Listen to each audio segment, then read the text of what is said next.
You got 3 songs, right? Yes, 3 songs. Yes. So because it's only 3, I guess I'll play some other music too. Is that cool? You just send more? No, you're good. I said if you got more, you email too. Yeah, you're good. Everyone usually sends 3 or more, but just so we have a longer commercial break. Okay. We don't play commercials. We play music during our commercials. Gotcha. Just keep it more highlights. So I'll just play one other song each time. So we got 3 breaks. You want to do 3 breaks? Yeah. We'll try. Cool. Yeah, I mean, you got, you normally when you tell me is when I go. Yeah. USB? We straight, bro. You don't need it? Yeah, I'm good. Okay, I'm good. You just gonna use that mic, Cool.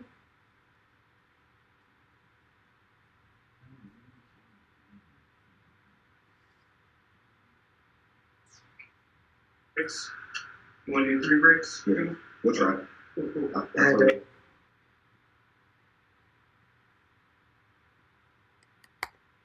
Yeah, we know. That'll be alright. Alright. Whenever y'all ready to connect. As soon as Bo has his seat in the seat and back to the back. You be telling your students step up? What? Seat to seat, back to back. And I said, sit your ass down. Same. Hey, Sit your little ass down, dude. what you doing up? Sit down. You be saying the bell don't dismiss you out here? Mm-hmm. And then your students got a nickname for you? My kids can go. Get them out. You looking at me They for? got a nickname for you? No, they call me Trixie. What about you, Bo? Mr. Dean. Mr. Dean, or Bo. I don't work in a public. I work for a STEM program, so I teach classes for a STEM program. So they know me as Trixie Le'Ray. So yeah, Trixie's cool overall. So I'm good. We live? All right, yeah. I'm gonna count We been down. live this whole time on Facebook? Yeah. Man, thank y'all for tuning in. Thank y'all for hanging out behind the scenes with your boy Haiku. Bo Dean. And we got a special guest, as all of our guests are special, but we do have a special guest here today. Hey, it's Trixie Le'Ray. Right? How are y'all today? I should have said it. I'm sorry. Got feeling all awkward. Oh, my bad. Are we live? Are we live on the air too? 3, We just started like a minute ago. 1. Boom, you live on here now.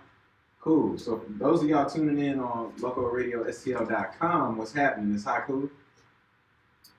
It's Bo Dean. And Trixie Le'Ray. I was going to introduce you this time. Oh, see. It's all I good. can't trust you now. We got a very special guest in the building, like literally in the building this time. It is Trixie Le'Ray. Yes. And yeah, man, people been excited to see you out here. Good to see your face. I've been excited to come out here and talk It's to you been a guys. minute. It's Yeah. been a good bit. Yeah. I actually knew. I think we tried the gramophone. Yeah. Was still doing concerts. About That's 2012 or something. Damn. I think it was like 14, 15, but close. Close. Yeah. It was definitely the gramophone. Gramophone was definitely still doing shows. So that's been It great. was a while ago. That's Mm-hmm. Grandma. Yeah, man. Good times. Atomic Cowboy, one of them joints. That was probably, I feel like you were up on the award or something. It was an award. Slum Fest, but that's 2013. That's about it. I ain't been to a Slum Fest. That's about it. Yeah. Whoa. You was performing. That can't be it. You were performing that day, weren't you? You was I up on did, the award I and you did, performed. yeah, I think that was the last time, if I'm not mistaken. Yeah. Other than that, it's been all internet. Damn. So the burning question You is, got a really large Facebook presence, so maybe that's why. I be seeing a lot of people I don't care to. Yeah. You know, I try to dwindle it down so I can see the people that I'm actually I trying to see. I see. And then the hair, like if I see you in the crowd, I know it's you for the hair. Yeah. And I'm up here. Over here. Yeah. Yeah. And I'm down. So what's been up with you, Trixie? So where you been? Yeah, like, where you been, what you been doing? Well, I've been writing. That's what keeps moving my mouth. Is writing, licensing, so that's behind the scenes stuff. Mm-hmm. Then putting I never stop recording. I'm always recording. Always trying to perfect craft. You guys know that. I hear you did. I mean, Yeah, obviously, I'm just sitting. licensing, little deal, licensing deals, trying to follow that blueprint. I kind of made my own blueprint with that. And you know, I work with a program called it's a STEM program called Reach. This is Reach. You go to thisisreach.com. talking Ooh. about how to preserve their music rights if they want to go to in form of entertainment. It teaches them how to maintain their ownership, so they can get their publishing and their money and whatnot. That is That's dope. key. Yeah. A lot But of it's a lot of adults that need that. Is there anything that you're doing outside of well, that? I had to learn the hard way. Yeah. Well, but I didn't. When I say I learned the hard way, it wasn't by like signing bad contracts. It's just that a lot of not so great contracts came my way, and I was fortunate enough to get advice from multiple lawyers. It was like, don't sign this, don't sign this. This don't make sense.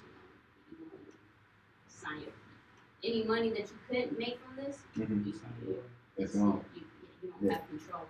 So I was like, this really sucks. By the fourth or fifth contract that really sucked, I was like, this really sucks. Like, you should probably create some kind of blueprint so that artists know what they're signing into. Yeah. There needs to be some kind of formal education about it because I think when label heads or artists that sign artists throw money at you and they throw, things you don't have to Yeah. people who don't have shit. Mhm. It makes you just be like, okay, yeah, this is more than what I got, so I'm just gonna sign it away. Really think. Yep. So, yeah. Signing bonuses and whatnot. Yeah. So track ownership. So do you? So is there anything that you're doing You outside of got that? super cool cussing, right? First, Okay. you- All right. I'm sorry. No, let me throw the parental advisory on here real quick. Yeah. If we're gonna do that. Nah, I'm just kidding. Is there anything that you're doing outside of that program for other artists in that respect, as far as making sure paperwork is good and all that? No, if anyone asks me or they want to know, because most people know what I'm doing. Mhm. I'm always open. They can ask me anything, And honestly, my path was so different from a lot of people's paths, so I'm honest about that. I'm like, okay, this is some opportunities that I had early on that kind of allowed me to be in the room and kind of know how things were going to work, so that I could not fall into a lot of traps and avoid a lot of traps. I don't know what your path, so each path is different. I can only offer, my experience. And there's some ground rules that just don't change as far as like contracts. Don't do this, don't do that, don't sign your life away. Like that's we definitely want to make sure that's a ground rule. Don't sign anything away. You want to do everything that's going to maximize your profits in the long run. So if anyone wants to ask, I'm always open. But everybody's path is different. What's your favorite outlet? Would it be Instagram for somebody to hit you up for something like that, or just in general? My email, Instagram's cool. I can get back to people on Instagram pretty timely, but my email, Trixie Le'Ray @gmail.com. Okay. That's a good outlet. Let's go. Yeah. So, being that you teach kids about like contracts and things of that nature, I know when you were coming up, you were rocking with some pretty big, people. Yeah, you talking about your path. Yeah, you pretty much had like the dream story, man. Like, when I first caught wind of you, you did you did a song called Little Miss Incredible. I was like, yeah, this little girl can rap. That's literally what he said. It's like, yeah, man, she got some bars. Then I find out you went to Hazelwood West too, so I'm like, oh, okay, yeah. Hazelwood. You trying to tell cats, man. East really? My next one is from East. I'm trying to tell cats, man. Yeah, man. That's where the spitters came from. No, spitters came from West, bro. You know those memes where they got Hazelwood West. Mm-hmm. You know what I'm saying? Do that, like which team this, team that, which one gonna win? We're gonna have to set that up. We got to figure out where everybody come from. Because me, her, Riley alone. And Hitman. Yeah. It's cool. Yeah. But so, I caught wind of you when you did that, and I just watched, your, buzz just, grow from there, from doing that. So, watching the Dirty, and then so on and so on. So, talk about your musical journey, man. For the new cats who ain't here. Well, I started rapping when I was about 7 or 8. Started writing songs or whatever. I've been writing songs since I could write. I didn't record until I was 16. I just kept recording until I was in college. And I was in college. YouTube was available, so you just start posting shit on YouTube, and some stuff stuck. I don't even remember how it happened, but I remember, I think it was Finsta and Snow started playing Sunday. a song, yeah. And then they started playing it outside of the Sundays. Mm. And so I was like, okay, and I won't forget that because I was on my mom's birthday when they played it, not on a Sunday, like for the first time. And it was my mom's birthday, it was the whole thing. And she was like, oh my gosh. After that, I got a call from Topher. Topher is one of Nelly's best friends. He was like, okay, I want you to come in and play some stuff for Blue Bowden. Blue Bowden was the vice president of Dirty and T at the time. So I played my whole little Miss Incredible thing for her. Because I was also getting traction on YouTube too. I was getting a few views on YouTube. And then the radio play that got outside of the home jam thing. Mm-hmm. Or the STL play, but I don't even remember what it's called. But it was like, local people. Home jams? Thanks. Yeah. Some one of them. Blue Bowden gave me a call, set up a meeting. We played that whole, I think it was like 12 songs on Little Miss Incredible. And then I knew things were going good because she was like, play it again. Mm. We played the whole thing again. Mm. But she was like, okay, so, and then, you know, Blue played, I don't know if you know Blue well, but Blue played it real cool. I couldn't read it until she asked to play it again. She was sitting back like this. I was like, she was like, okay, we're going to let you know. We're going to play it for Mo and the guys, some of the lunatics, Murph and them. And I didn't hear nothing for like 4 months. Then I got a text like, what's up, little mama? And I was like, who's this? And he said, Mo. I was like, who's Mo? Nelly. It's Nelly Mo. I'm like, we just gave him my number. I didn't know none of this. And he was like, oh, I wanna have a meeting with you. I want to bring you in and have a meeting with all the guys. So we set up a meeting. I met with them, and that's where everything started. He was like, I want to. At the time, it was me, Lil St. Louis, and Fresco Kane, who was Jenna at the time. Yeah. Maybe one of. What? Yeah, too, right? Oh, Yak came like 3 years later. Okay. 2 years. Because this was so for she was me. the original. So you was with Nelly prior? I came with off Just a Dream Nelly. So 2011. I was only 18, I think. 18, 19. So I was a little baby. And so he was like, I want to sign you and these two other guys. I didn't really know St. Louis or Jenna at the time. Fresco. But he was like, he said 3 things. Like, I'm going to sign you guys. I want to put you on the album he was working for that ended up being Mo. He said, I'm going to put you on the mixtape that was called OEMO. That's the joint I got with Lil St. Louis and Nelly way back. Did like a little studio video. They put on World Star, and I thought, and that was my first time getting a lot of attention for something. Yeah. When that went on World Star, and then after that, like, just weird shit happened after that. I don't even know, like, just one thing leads to the next after that. Everything was kind of different after that. Because you have something to refer to. Like, it's the biggest nigga in your city that ever came out to your city, like, saying, you know, putting you beside him. Yeah, like, you know, putting the stamp on it. Yeah, putting the stamp on it. So a lot of opportunities came after that. And that's how it all started. So St. Louis, and I don't know if people outside look at us like this, but St. Louis artists, you know, always talking about how we don't, you know, support each other and things like that. Did you get more negative? Like, what was the balance between the type of attention that you were getting from other artists? Were you going places and seeing people and being like, oh, she thinks she's somebody? Yeah, I did get that, man. It's true, I did. I thought everything was gonna change. Nigga, what you mean? I dropped out of college for a minute. I didn't drop out, but I took a sabbatical. I'm like, fuck you, nigga. I'm not doing nothing. Like, this is for the birds. Like, I don't know what y'all. But I also, it was a little fight because it was people that I know we all know in this room, like the underground time, like they would go on Facebook and rant about it, like, single don't, like, the biggest guys don't, and I knew it was about me. It would be paragraphs, and I knew it was about me, and I'm like, I didn't know. If you want to name names, no. I mean, it's been revolved. Man, we do it on It's been resolved since. Kind of. We ain't gonna talk about it. We won't get in it, don't matter now anyway. People Everybody's change. grown now. Yeah.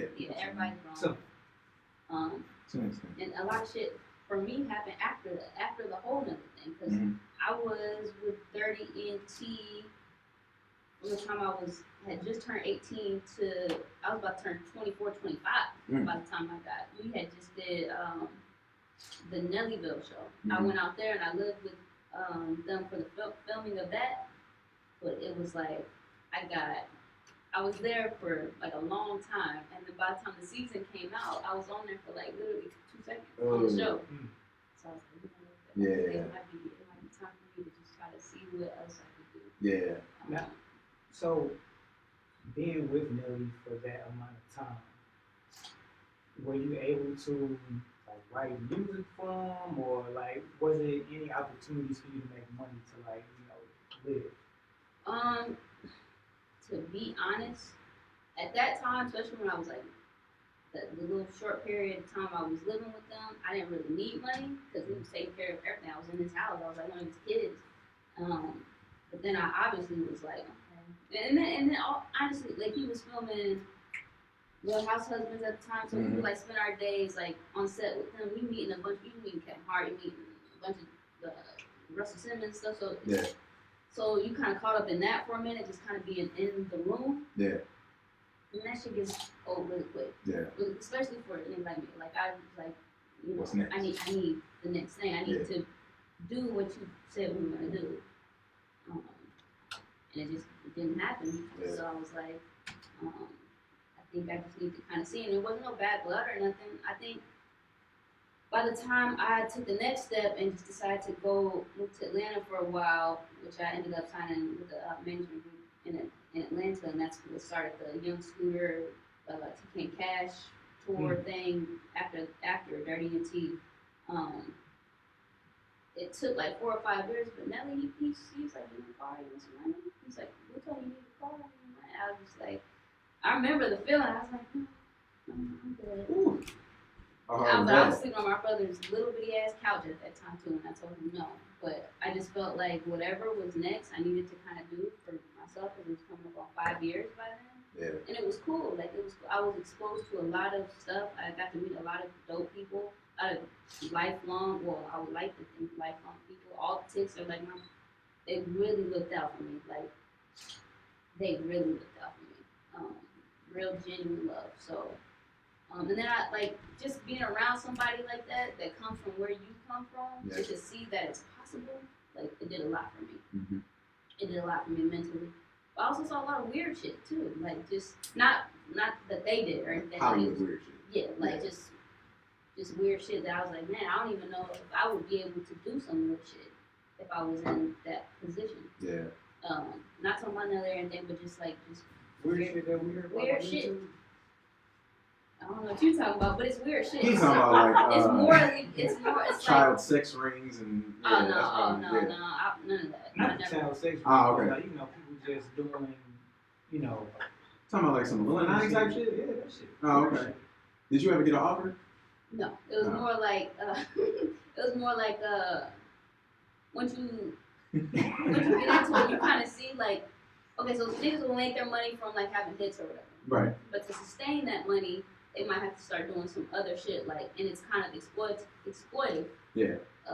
Mostly poor people, mostly black people. Like what Ja Rule did with the commercial. Exactly. That niggas have to maintain. Okay. Niggas have to maintain, and a lot of people will sell their rights away, so they have to come up with something like commercials or some shit. And I'm not saying commercials are bad.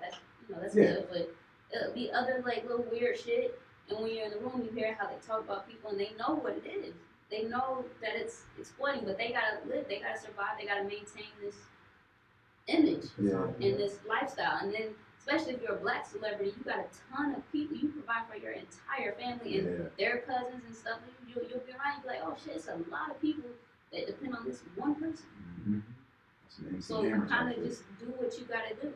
And I was like, I don't know, I just started peeping shit, like the realities of black wealth and the condition that black people are in, no matter how much money we make, it could go away like that. Because when we have money, we have to provide for everybody. Yeah. Like we have money, everybody else has money because we gotta give money to them. It's expected of you. Yeah. Yeah. We don't have to, but just They tell you that before you get big. When you I mean- get big, don't forget me. That's what, financially, don't forget me. I mean, but how wealthy are you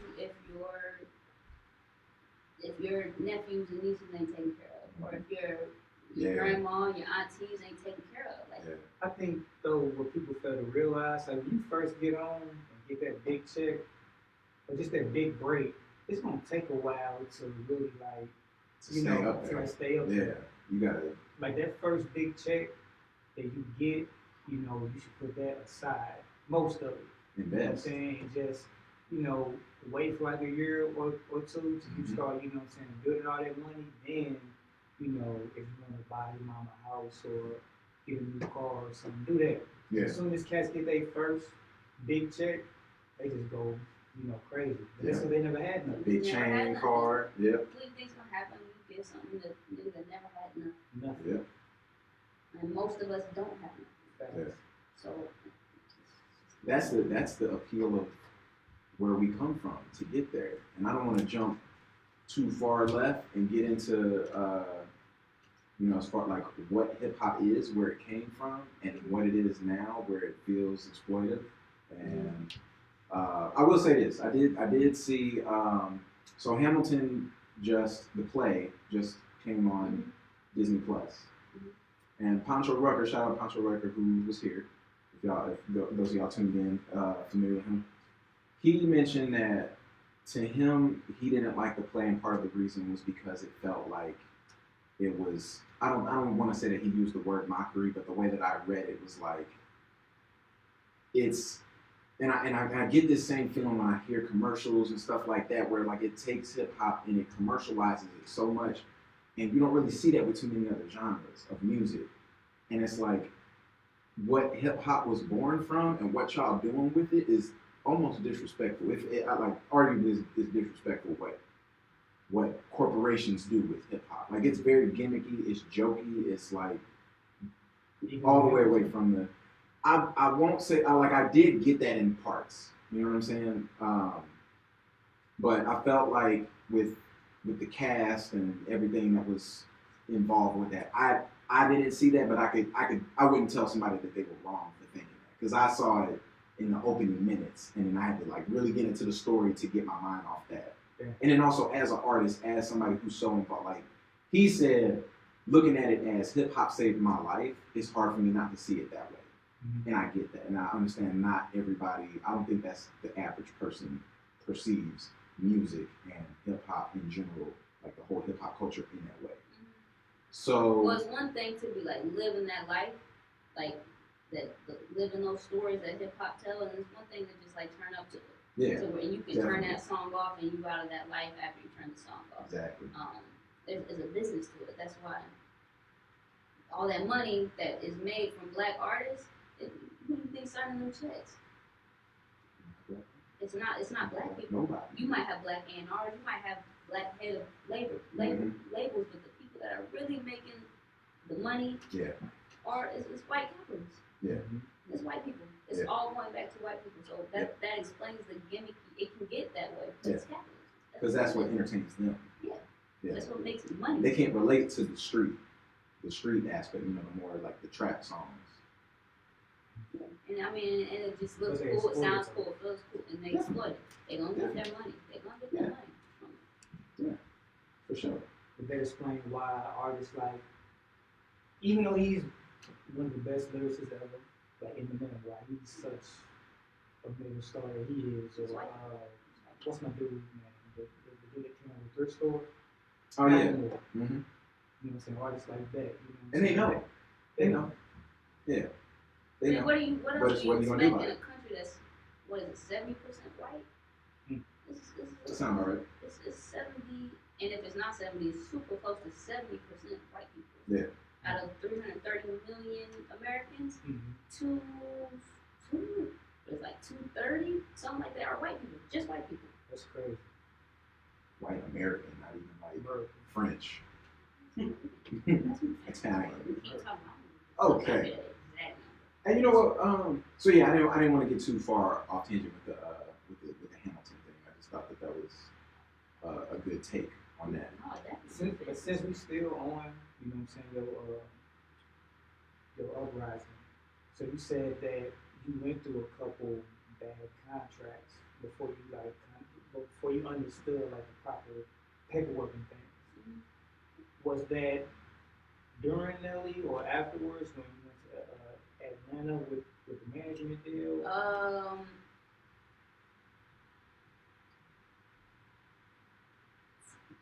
Oh, it was the whole time. It's been the whole Gotcha. And during that time, like from the beginning to from the beginning, did you have management? Like how important is good management for like the artists that don't know? For the average artist who doesn't know, who hasn't been able to see maybe some of the things that you saw coming up. You want management that's not going to like put too much of a dent on like your long-term percentages and what you're gonna get in long. Honestly, we're getting to a point right now where management is almost obsolete right now. But at the time, it is because that's your network. Yeah. That's who's making the connections. That's who's like on the forefront, like building to your brand as an artist. Yeah. So it's super important. Traditionally, I think now the artist has more leverage and power.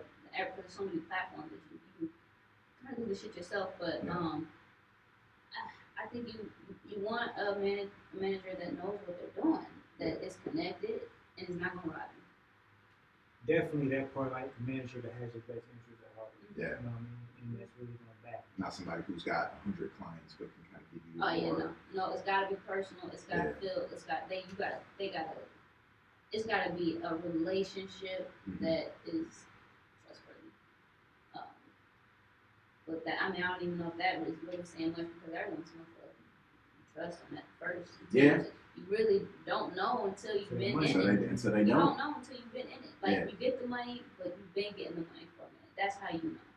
And it's unfortunate, but you really don't understand a lot of how this shit works until you are balls deep in it. Yeah. I mean, that's just how it works. Like otherwise, you just are going off of what you heard, what you see, and what you think it should be. Yeah. Being that you've been through like, you know what I'm saying, some ups and downs, does that make you kind of standoffish? You know what I'm saying? Jaded. Jaded when you know what I'm saying, come across, you know, artists or promoters or just dealing with people in the music business. Big business. Like, I know you still doing your thing, but you've been kind of low key though. Super low key. You know what I'm saying? Like I'll see you post, you know, music from time to time or video clips, but for the most part you be low key. Yeah. Has that, from your past experiences, is that why you've been more like, you know, just doing it? Or is that just your marketing strategy? Like, I'm gonna just lay low. No, I honestly, what I do is I've never in my life, in my entire career, stopped recording. I'm always making music. I might not put it out, but I'm always sending it to people that are important. That can be like, okay, we need this placement, we're gonna put this, and give this to this artist. And y'all need to be listening right now. This is the good part. Yeah, because I mean, you want there's a lot of songwriting opportunities, and I will, to answer your question, am I jaded? I do kind of see things differently now because once you understand the inner workings of shit, you're like, it's a capital. Yeah. This is a capital. Yeah. The whole Trademark idea of black celebrity is cap. Exploit a little bit. Cap. A little bit more.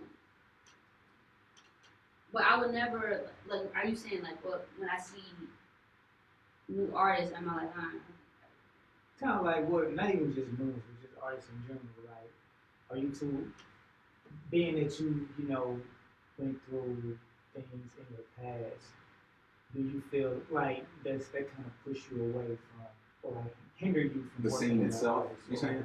Yeah. Okay. hinder me from Working with artists, or, you know what I'm saying, just not being more involved in, like, the scene as much? And just kind of stick into like what you've been doing with just writing and doing placements. Yeah, because I'm kind of just like, that's kind of just my personality too. Like, I'm not going to be doing 1,000 shows around St. Louis. That's not my thing. Yeah. That works for some, because some people really enjoy that. And if you really enjoy it, I think you should do it. Yeah. But you trying to get paid. You trying to make keep a career out of this. Yeah. I mean, it is business. It's a music business. Yeah. So you have to keep that in mind. But I wouldn't call it jaded. I've just seen a lot. I would say everybody's path is different. Yeah, for sure. So I can't say. I really can't say. I don't think it's jaded. It's just being around. Yeah. So this is my thing from being in my position and seeing where you at in your position. This is why I got excited when you took it down this lane. Is we just got done talking about I don't make music like that. Like this is I'm definitely not in her seat where I'm trying to pay bills off this. Strictly hobby. And I mean that's one thing when I have this conversation with people. I realize I have been able to make money since Nelly, and it's not like a ton of money, but I've been able to get by with what I've. And then sometimes I'll talk to people or people who just they've been doing it just as long as me and haven't made money from it. Haven't made anything. Haven't been able to, And I'm like lifetime. I'm in the red, probably. I can only imagine how discouraging that is. Yeah. And then I've seen people who made way more money that I toured with, and they made way more money, and they in the red too. Yeah. Because the labels got them in the red.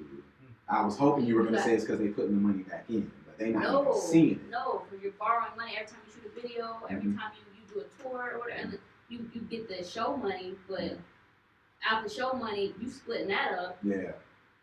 And the cost of production and the merch, all that stuff costs. Yeah. So you might even be able to get you a nice little BMW and maybe get you a nice little loft or something, but you still in the red. Yeah.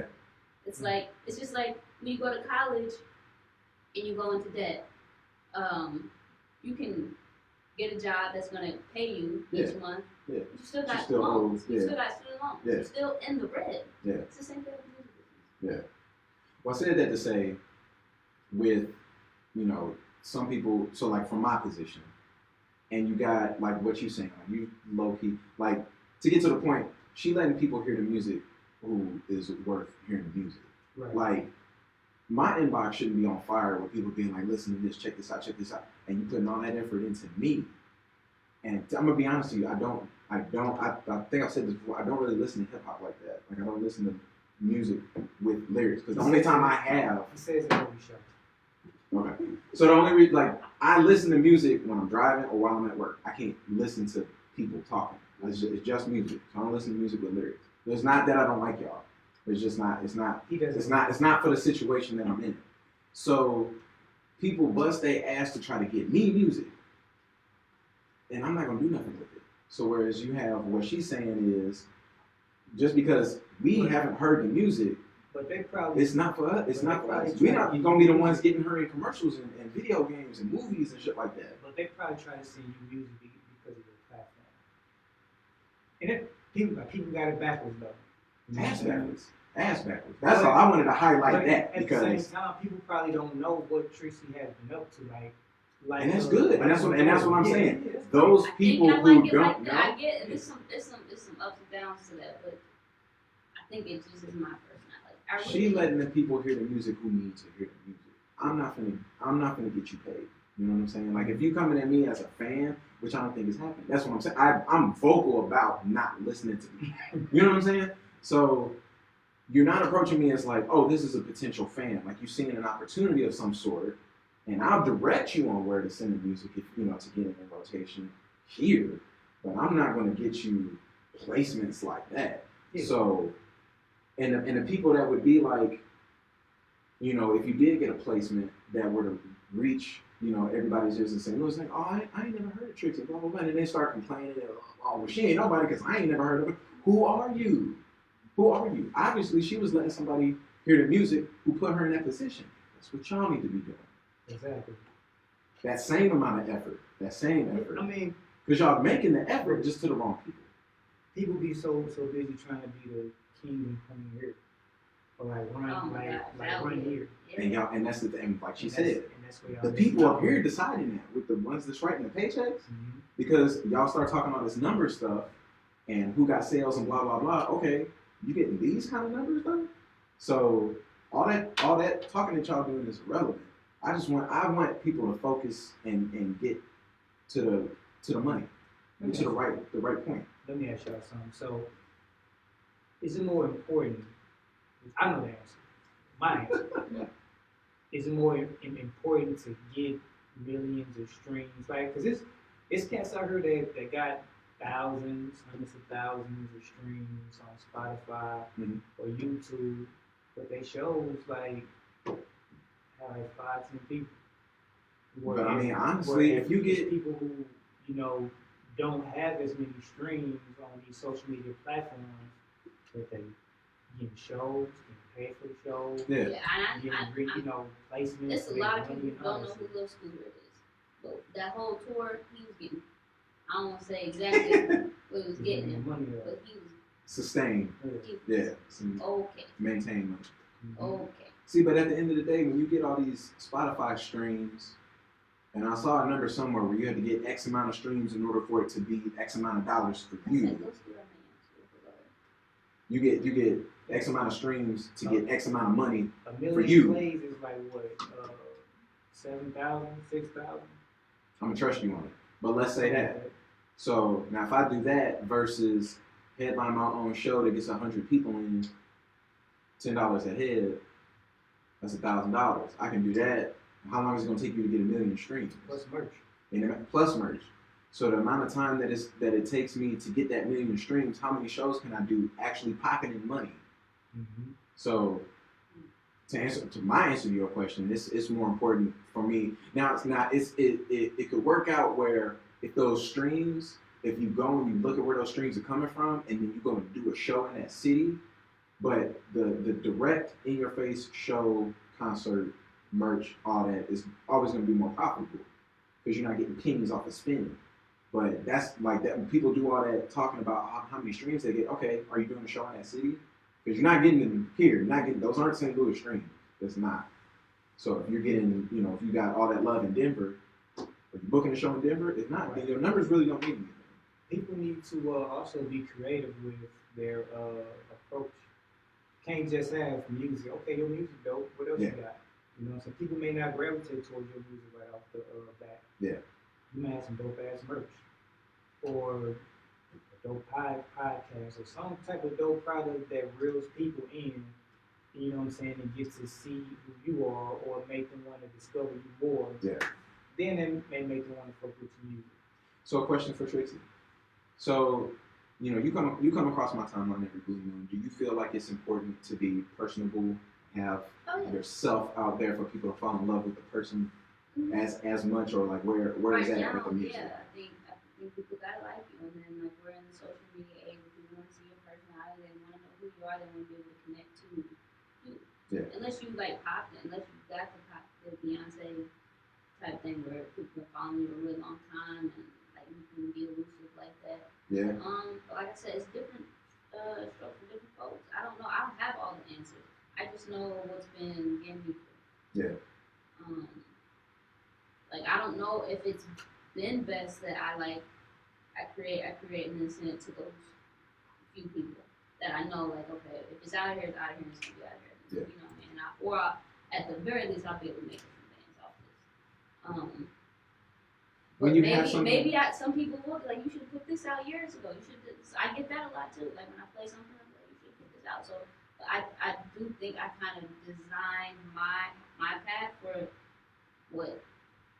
my personality. Yeah. Like I'm not a person. I'm really not. Yeah. So I don't know. I don't have all the answers. I just know what works for me. Yeah. And what's going to allow me to feel like I ain't sell out. And I can take it. So with the songs that say if you send 10 songs out, 2 of them do something. Do we get the 8? Or the 8 that take off and do something. Not traditional. You just- I just sit there you and just sit on it. I keep sending it because something will catch. Somebody will buy it. Yeah. Somebody's going to buy it. It's a big internet world out there. It I can is. sling everything, It is. and I have been for the most part. Everything I write, and it's. I guess my view on it has been the control. That's why I got to the leasing. Like I'm leasing this song for this artist that you probably never heard of. Mm-hmm. But I'm making money off of it. I'm and and if they believe in it and they're happy with it, that is a happy customer. Yeah. And that's food for me. And I know how to kind of seek them people out as well because I don't push nothing on nobody. Either you like the shit or you don't like it and you want to put your money in it, and that makes. And I'm going to do the best of my ability to meet whatever your expectations are. Like I'm gonna promote it if I need to, I'm gonna send it to this person, whatever. But you get the song for this long, then I need the rights back. You're gonna pay me to lease it up front for this amount of time, usually 6 months to a year, and I need the rights to back when we get everything in contract. That's just what it is. That's how I think about it. That's dope though. I got one more question for you, and then we can cut to a break so we're gonna get into the shit. Yeah. We're gonna get into the shit. It's just So, but before we do that, because we got some music, I'm gonna assume a lot of it is exclusive. Yeah, no, It's I'm new not, shit. but this is the shit that's I've had stuff that I've been working on. I think 2 of the records are produced by Tasha Couture. Tasha work. I don't know if you know Tasha Couture. Female producer, she's so dope. Grammy Award winning art producer. I think she's got a show on. It's not Fusion. This is how you show love to your producer. Oh yeah, but she's so dope though. Like special, like we'll get you hip on Tasha Couture. That's Tasha Couture, but she produced 2 of the 3 records. Is it a So we got some exclusive music from Trixie coming up. project that you got coming Yeah, out? we talked about doing a project, and these are kind of the records that I was just that she just sends beats and to a bunch of people, and then I record, send it back like this. She's like, okay, yeah, maybe we should do a project together. So I just kind of kept recording. A lot of shit has happened since we had that discussion, so we don't know I don't know what's gonna be on any project. I just don't know. Yeah. I just gotta just listening and Gotcha. see what happens. Okay. So the question that I wanted to ask you before we cut to a break and get into some of this music, as someone who has stepped outside of St. Louis, and I know you see people not even just artists, just like people in general, for some reason think that outside of St. Louis is the promised land. And like, well, I'm gonna go to Atlanta, and I'm gonna go to LA, and I'm gonna go to Dallas, and my life's gonna change and everything's gonna be good. Do you feel like it's necessary to get out and stay out? I will say that it's necessary to just get out and just do shit. Bo and I used to leave every weekend and just go do something somewhere else and then come Well, back. I tell you what Nelly Do you have to get out of here? I tell you what Nelly told me. He said, "Get the fuck out of St. Louis." I mean, like There it is. you have to move. Not anything bad on St. Louis, but he said you have to leave. He used to say that to us all the time. You have to leave. What was his reason? What was his explanation? That was his journey. That's what him and all Tix did. They had to go to New York. I used to hear this story all the time. They were sleeping on floors and flying in like some van or something. They used to say that shit all the time. Like, here we go with this story. But that was their them going to New York and Atlanta like in a Is van it or because something. of- I don't know. Now, being that we're in the digital age, is it necessary for artists to, You got a network, and it works better when you are here and you're talking and you can maybe not even be chopping it up about music. You just want to create the relationship with Build people that that can rapport. push the button. Yeah. And Because they it's gotta like favoritism. you. They gotta know you. You gotta let people know. You gotta let people buy into you and feel like they know you. Know Or the and character. then like I said, like a lot of the time we're not even talking about music shit. Yeah. It's just networking. It's like we just being human beings in this motherfucker. And either we like each other, we fuck each other, or we don't. Yeah. But usually, like, you think right away, they gonna fuck with you and then they can vouch for you. And that's networking. And you can create something from that. We recording this, right? Okay, yeah, because there's a lot of tidbits in here that I want to go back and just give artists. Like, that's another big thing that I tell people, like when they're, jumping in inboxes with just, music, and it just like Never did that. I never have done that. Never. I don't have one thing where I was like, yo, listen to my shit. I've never done that in my entire life. Yeah, because it don't work. Because I don't know you. Now with Nelly, I remember a few months before I met the Nelly situation, I had a friend who was like, I saw Nelly at the gas station. I just gave him my CD or something. I remember thinking I would never do that. Yeah. Shit. I'm like, I would, and then I had Nelly was not in my scope of anything. I didn't even consider him for nothing. It just happened because my dad's friends with Topher, and Topher is friends with Nelly. Mm-hmm. That's it. And then I had the meeting with Blue and that's just what happened. It was never in my. Yeah, you know, it wasn't part of their game plan. It just happened. Yeah. But I remember thinking like I would never do that. Either you gonna fuck with me because you call win, or you know what I mean. It's gotta be something authentic because I don't wanna come and from that do something for me position. Yeah. Because you gotta know that people are seeing that everywhere they go. Like, yeah, listen to my shit, bro. You know what I mean? Like, yeah, that doesn't work. Put out something that you believe in and see what happens. Yeah. It's like fishing. You gotta like put out something and just see what comes back. Yeah. I mean that's my approach. And I don't, like I said, I don't have all the answers. This is just how I see it. Here's a key piece though that a lot of artists, y'all gonna need some tough love. Is you also have to be dope. You have to be unique. You kind of have to be You extraordinary. don't gotta be dope, but you gotta be unique. You gotta stand out. I'll take that back. You got sometimes because nowadays, especially more than 10, 15 years ago, was they were looking for something fresh that they weren't hearing before. But then they got to a point at some point, I want to say the Drake era, where they were looking for Drake, and everything had to sound like Drake, and everything had to sound like Future, and everything had to. So it's like we want to replicate that and compete with it. And it's, you know what I'm saying? So they kind of got with that. So I'll retract that and say you don't necessarily have to be unique, but you do have to be talented, or you have to be dope, or you just have to have a good persona, like your character. Have to be dope.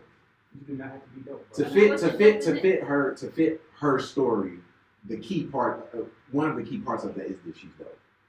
You know what I'm saying? Like that's because especially the whole like. Think of all check the me people out, bro. that's, think of all the people that's like on like that we know that's popping. That's not dope. They might not be dope, but they got something that people can buy into. They got a sound that you could just be like, this. It might not be Yeah, dope is theirs. subjective. Somebody think it's dope. Somebody gonna want to fight me if I tell them they whack. Some people think JC's whack, so you know. Yeah, I don't know nobody that thinks that. That's crazy. Let's get into one of these songs. What's the first one we got? I don't know. What is it? I thought you said you told him. No, I told him just that it didn't matter. What is All right. One and all. Okay, One and All is a song. It was produced by Tasha Couture. We got it's two other artists on the record. One is Lil Duck from Atlanta. One is Marvell Q. He's from St. Louis. He's more so a producer, so I'm really glad that I got him to sing on this record. He's got the second verse. But like I said, I met Lil Duck through my management in Atlanta. Super dope guy, and I had a. Actually, it was a set. I recorded this song for Moneybagg Yo's leftover time in the studio at Peachtree, or not Peachtree, at a studio. I can't think of the studio, but it's like one of the big studios. And my manager called me, like, "Oh, Moneybagg got some time left over. You want to record?" And I was like, "Okay, I'm gonna record." And this is what happened. Dope. All right, let's get to it. One and all. You're all muted. You gonna think of this in a second. Say what? No, I was telling Trixie she gonna think of the name of the studio in a second. Yeah. Oh, so but we're still like live here, so yeah, I have a problem with it. So I'm sure. No, I wanna hear this too though.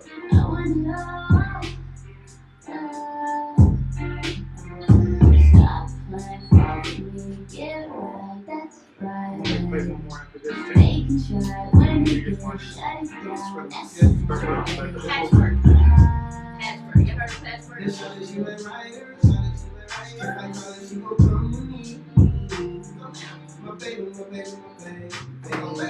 I'ma get up and stay down if you pay attention. Baby girl, you are too amazing. Anything you do amazing. Baby girl, I want it all. I just Sit on the pool and see how we ball. We go ball. I want it all. I want it all. I just want it all. What year you go to West? I graduated in 2009. Oh, Ooh, y'all some babies. okay. I'm over 5. Y'all some babies. Yeah, 6. I think my, Tyler was on 7. Baby ass baby. Oh, shoot, you graduated with my sister. Sarah Garcia. I don't tell you. Let me see. Hey, Okay, I can graduate on 9. ninth grade, y'all some babies. Either 09 or 10. Oh, no, 09. Yeah. Anyway, it's still West. So it matters. No offense to, East. I mean, Hazelwood is Hazelwood. I never did that Central East, He was a year older than me. You got 1 minute. Yeah.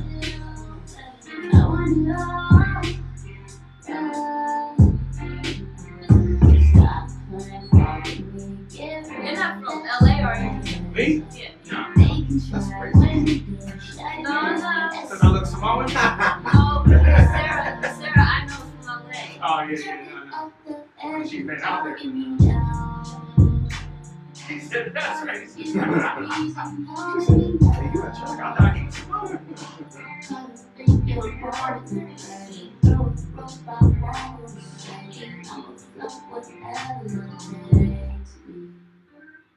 Thirty seconds. Yeah, we should have put the fan on in the meantime. What is that? I was thinking we could have had the fan. It's 100 degrees outside. What do you mean? That's it. Yeah. No.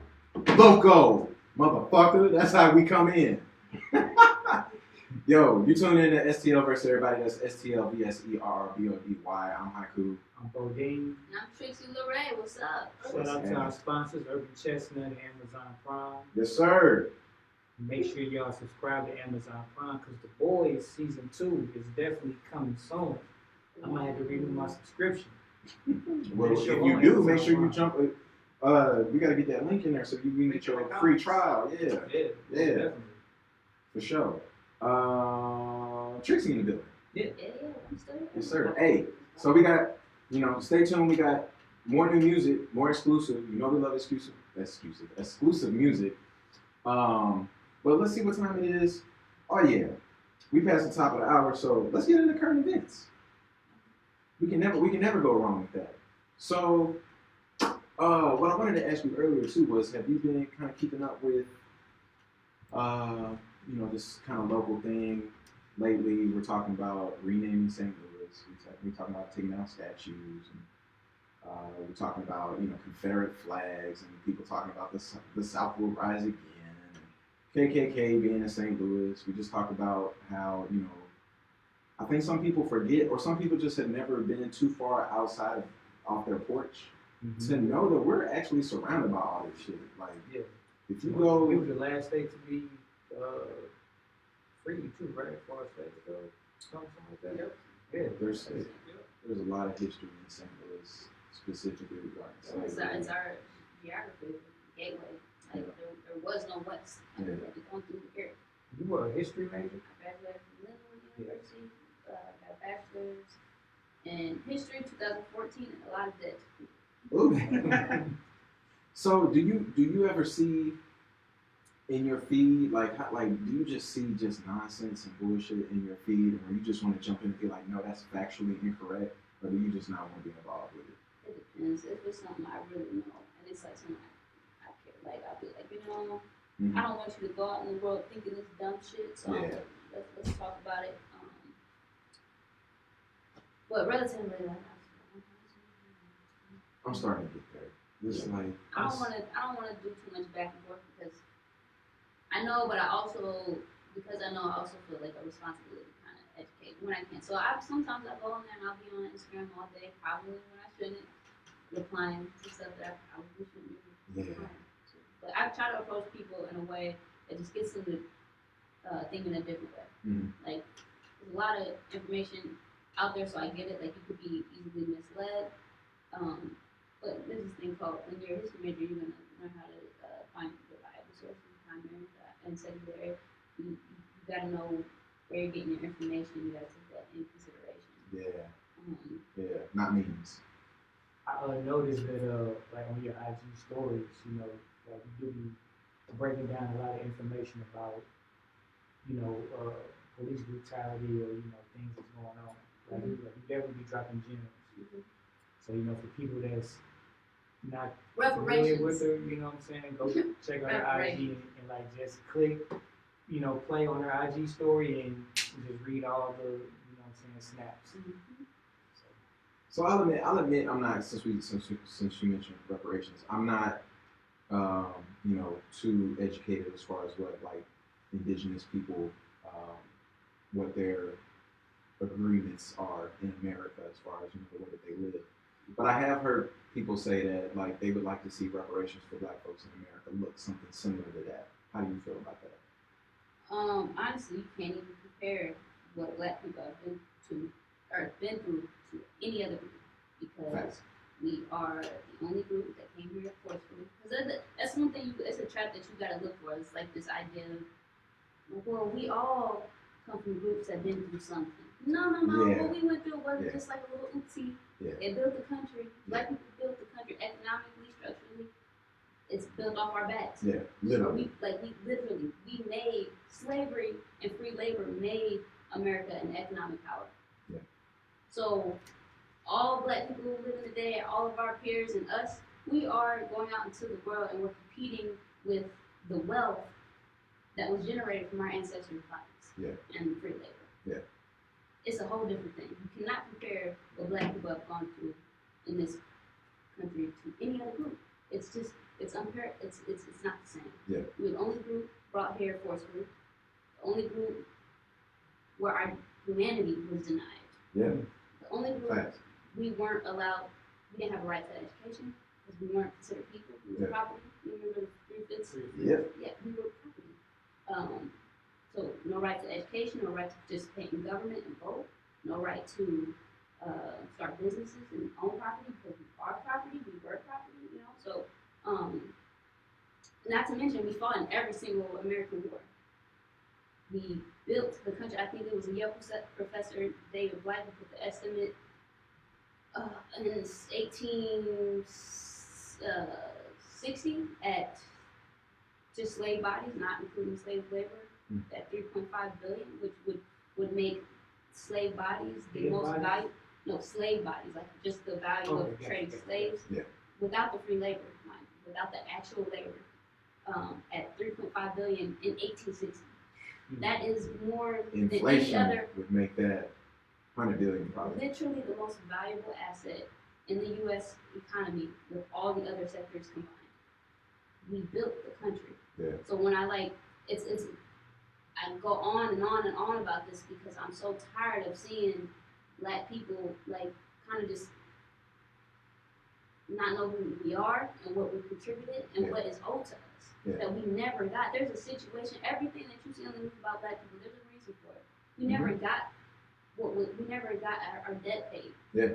They just left us. Yeah. We never got any compensation for building the wealthiest country to ever exist on planet Earth. Yeah. That is major. The difference between like they'll be like, okay, well, if you get Black people reparations, you gotta give it to the Native Americans. Like Native Americans have gotten a lot. I'm not saying what happened to them is right because they got like almost you know. Yeah. But they didn't build the country. We built America, and that's our claim. Yeah. That's what the American descendants of American slaves did. And I think there's a lot of confusion because you're like, okay, well, if you give reparations, I give it to all Black people. No, not all Black people. No. Just the descendants of slaves. Yeah. Why would a person that comes as an immigrant, okay, if I move to Jamaica and the United Kingdom, Britain decides to give reparations to Jamaicans, descendants of slaves, and I'm in Jamaica, I have no right to that money. Right. My ancestors didn't do nothing to that, and I'm not living the wealthlessness. I'm not living the consequences of their slavery. Yeah. My ancestors built the wealthiest country to ever exist on planet Earth. There should be some compensation for that. Yeah. And when you say they left us, it wasn't even like they were like, all right, we're done with y'all. Y'all gone. Like they fought an entire war to not, you know what I'm saying? To not let that happen. Like they were trying to keep it this way. Yeah. And when people say shit like the South will rise again or make America great again, it's like that. It has to be the part that you're speaking of specifically, because without that, you didn't have anything. Like that was the whole reason why African slave trade. You know what I'm saying? Like that's why it happened, because that this country literally built by those hands. Mm-hmm. So in order for it to be great again, or you know what I'm saying, like that's the part you're trying to go back to. Mm-hmm. So let me get off the indigenous thing. But are there parts of that though? Are there parts of that like let me start from the beginning. What, because there's a lot of misconception from white folks as far as when black folks say we want reparations. It's like what that means. What do reparations need to look like for black folks? Well, there's several. I'll follow. There's several things. Like there should be no reason why the descendants of the people that built the country, economically and structurally, are being loaded for free. And then we're not even talking about the psychological damage that does. That gets the average American is only 3 generations removed from slavery. This is not something that happened a long time ago. Everything that you see on the news is direct. There's a straight line between what the condition of black people in America right now to slavery, Jim Crow, convict leasing. Like this stuff is not like, because after you have slavery for all of America's history, as it's been an institution, and then a couple hundred years before that, before America was like an institution, a nation, slave, you know. So you take that and account with 100 years of Jim Crow. Jim Crow laws where it's systematically law to be like black people, to keep black people in their place. Yeah. You know what I mean? So you can't even say that slavery ended in 1865 because it didn't. It just transformed. I was talking to somebody at the barbershop the other day, and he was talking about that. He said that, so even though they got freed, they needed a job. When they needed the job, they needed somewhere to stay. So the slave owners would let them stay, you know what I'm saying? You end up working for your slave owner. So you're still working for. And what makes you think, if a person that's used to owning you think they're going to give you fair wages? No. They're going to treat you right? They're going to treat you and your parents? They're going to give you benefits? So That's they were 100 still years. slaves. They were still slaves. They were still slaves. It's called convict leasing or sharecropping. And even today, This is the there's same thing as and that's a lot of black people. When you say, "Oh, well, how do you know that you are that you're a black person and you're descendant of American slaves?" It's very easy. You probably got sharecropper grandparents. Your family was here before 1965, which was the Immigration Act. 65, around the 60s. But so your family was here before the 60s. You're probably a descendant of American slaves. It's very easy. And then you got ancestry and DNA kids that can show you. All you got to do is trace your lineage to one slave to know what's going on, to be able to prove that you would be that you deserve that debt to be paid to you in some way. So you were asking what it looks like. I mean, it could be debt forgiveness, it could be cash payments, like everybody else got cash payments. Every other group that had grievances against the USA, the Japanese, Jews, and that even happened to Jewish people here. It's just like, you know what I mean? Like under Obama was still giving out and approving grievances from the Holocaust. And America didn't even do that.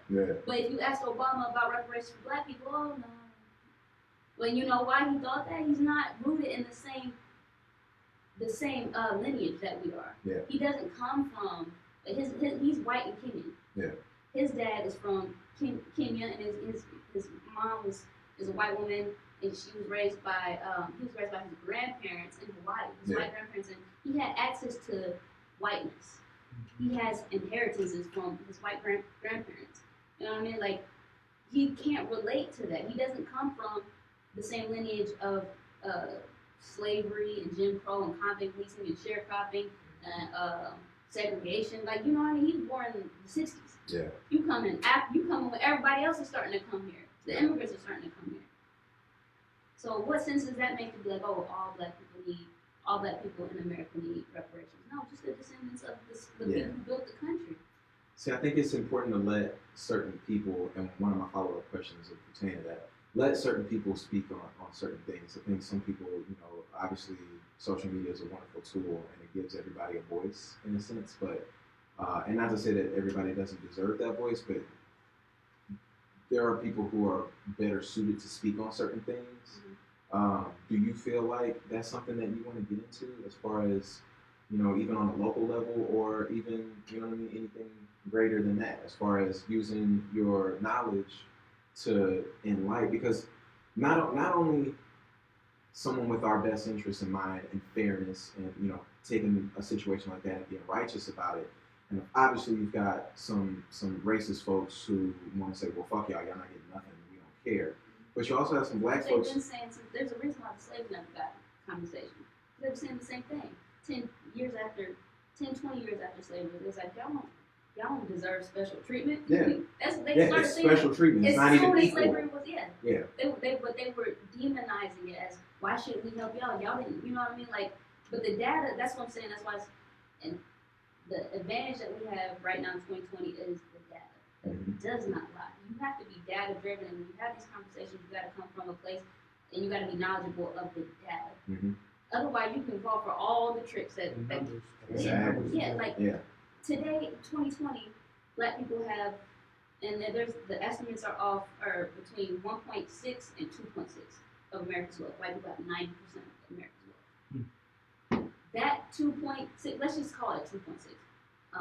And I got that from that number from Federal Reserve. She's citing sources. What? Yeah, it's not the issue. You got to you gotta go to the U.S. Census. You gotta go to Federal Reserve, Pew Research. Just if you a reliable source is typically something that got .gov, .edu, something like that in the URL. Not a meme. Yeah, not a meme.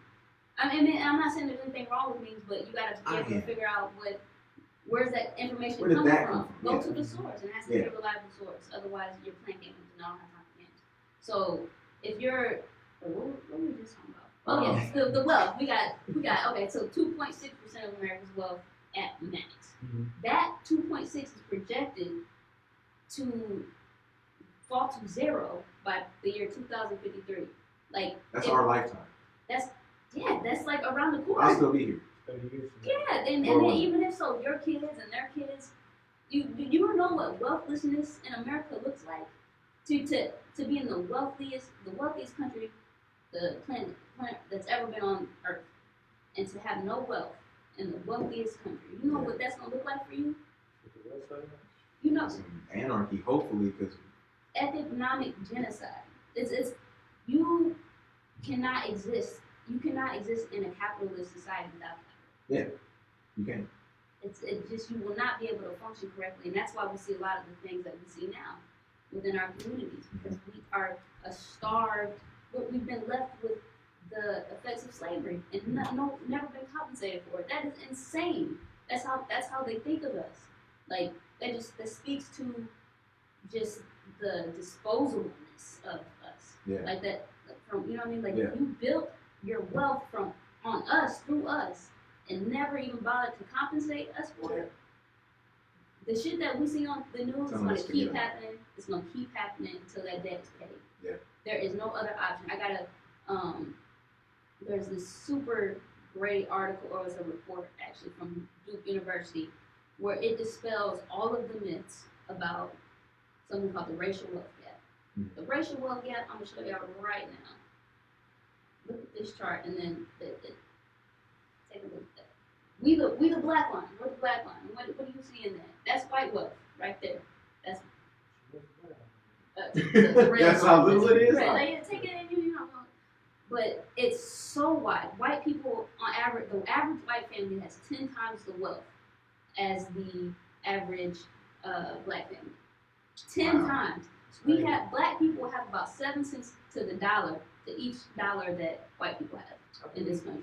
That's facts. This is nuts. That's Forbes. That's Can I real quick? Yeah, go ahead, Okay. please. Yeah, let me see So you are going to always be able to be sure that there is no real change happening for black people unless that wealth gap is decreasing. It's, I'm And holding how on. and how do we That's get that to a happen? big gap. Like even these two lines put together. But that's what I'm saying. In that nowhere near report, that. it dispels all the myths, Mhm. saying that And that's the you think forecast for black that's us here. capitalism, you think black That's what we're looking at capitalism in or just 4 black years. entrepreneurship is gonna get us. You can't black business our way out of that. Yeah, That- definitely. That's the good thing about that report. It's data driven and it shows like black savings, black banking, black better education. We have better education now. Mhm. And when we have higher degrees, like the average black person with a bachelor's degree is still making like significantly less than a white Yeah. person with just a high school diploma. I know white people who work at big companies who didn't even graduate, who, for one, didn't graduate from college or go to college, and was working in retail at like Foot Locker. Mm-hmm. It's But- that but, like, inheritance. came and I got believe this a is where better- the term grandfathered in comes from. They weren't grandfathered in? Like, not No, I'm saying like in a literal sense. Your heritage. You Yeah. come from Yeah, it's that a family network. tree. It's a networking. And like, they're good people, but it was like privilege. Yeah. Like, they worked, so Apple, I worked at Apple. Mhm. They had no college background to anything. They came from other, you know what I'm saying, stores like Target or Best Buy. Mhm. Get manager jobs at Apple, Coming in making and 80, 90,000 a year. That's Here it. I am busting my ass, got a degree, doing all this shit. Not even, it doesn't even compare. Bro, Yeah. your story is not. That's the sad thing. Your story is all our stories. Yeah. Because That's how it is. collectively, That's you the saw norm. the chart. Collectively, we are a wealthless group, and that is intentional. It's not our fault, and that's why I scream. I try to everywhere I go. I try to talk about this because people are depressed. Yeah. They're seeing shit on TV or social media. Like, why can't I do? Like, it's not really your fault. It is a system. Like, that's what I'm saying. I'm trying to give black people purpose. I'm tired of us like not having anything and us blaming ourselves. Black people we will go out of our way to blame ourselves for this shit. Yeah, that's true. We get into like me in particular. I'm really tired of this black on black crime thing, and it's like y'all have to really understand poverty. You know what I'm saying? Like, how do y'all? What does life look like when you're left to fight for scraps? When you're in a bubble and you gotta survive in that bubble, you're gonna rob, steal, and kill. And people happen to rob, steal, and kill from people that Next they to know. them. And that's why black on black crime isn't a thing. No one Yeah. talks about white on white crime. Yeah. That's not. It's a mythology. It's a mythology. It's a con Yeah. to trick you into thinking that it's your fault. Mhm. It's not. Yep. Because white people kill just as many white people as blacks, Yeah. and Asians, and Yeah. you know what I'm saying? It's proximity and poverty. Yeah. That's all it is. So, what I was saying, and what I really want to get into is how do we get above that? Part of the obstacle, like I said, obviously you got white folks saying, "Stop blaming us. We didn't do it." You know what I'm saying? I didn't own a slave, so I don't know why you're blaming me. That's typical. That Yeah. is kindergarten level Yeah. of the answer. But at the same time, What they don't say nothing. that silence. But at the same time, you also have black folks who are, what's the word? Like understandably not trusting.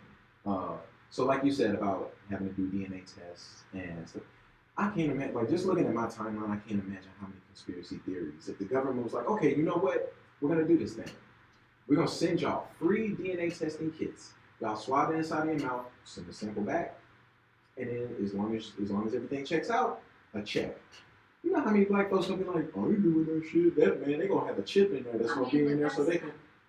Look, And that type of shit spreads, and it then it's not helping nobody. I mean, but that's what I'm saying. You have to have protection of government. It can't be like, oh, I'm gonna just send my DNA. Like this is the condition of black people in America is the result of the failure of the government. So the government has to fix it. Like you'll hear a lot of black people like, we can't depend on the white man. Government is not the white man. Government is we all under the same government. It's a matter of mobilizing and making sure you have an agenda, and you can meet those specific agenda. You have Points. clear goals. Otherwise, they're gonna keep moving the goalposts on you, like they have this entire history of the country. Yep. You got to be like, this is why I say reparations, because when I was getting into this report, when we talk about how financial literacy and soft skills and entrepreneurship and better education and two-parent homes will not close that wealth gap. Yeah. All of that shit combined is the gap is so big. The Yeah. only thing that Those is lines are going on to the floor. you said what? I said those lines are on the floor. Like the red line, the black and the Oh tan yeah, lines. yeah. We Those have are no on wealth. the floor. We are a wealthless group. Yeah. And that's what I'm saying. The only thing that is going to elevate the black people collectively, because that's another thing is why like a lot of black people see things through an individual lens, and that's a thing that impairs us because they're like, oh well, we got black billionaires. If they can do it, we can do it. That's a con too. Like that is intentional that black people think like that, and that's just another trick that gets played. But it shows that literally all of these things we can do them all for the next 230 years. It would take us 230 years to have two-parent homes and the financial literacy and the education also to catch up to where white people are today. Yeah. And by then, white people are gonna be, because you have to understand they how ain't finna wealth slow is. down. You have to understand how wealth is transferred. Wealth is transferred through generations. If you come from a group of people who were not allowed to have property just 3 generations ago, what position does that put you in? Yeah. That means your success is merely possible. It's Start not from probable. scratch. That's why most black people don't have shit. And the people that do have shit, like okay, let's take Oprah, Michael Jordan. Like, what are the people that we always refer to as having Jay-Z. wealth?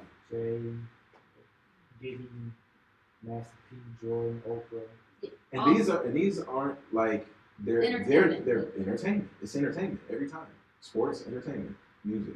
It's never, CEO of this. Yeah, compare Jay-Z, Diddy, Oprah, all their net worths to Bill Gates and Mark Zuckerberg or Jeff Bezos.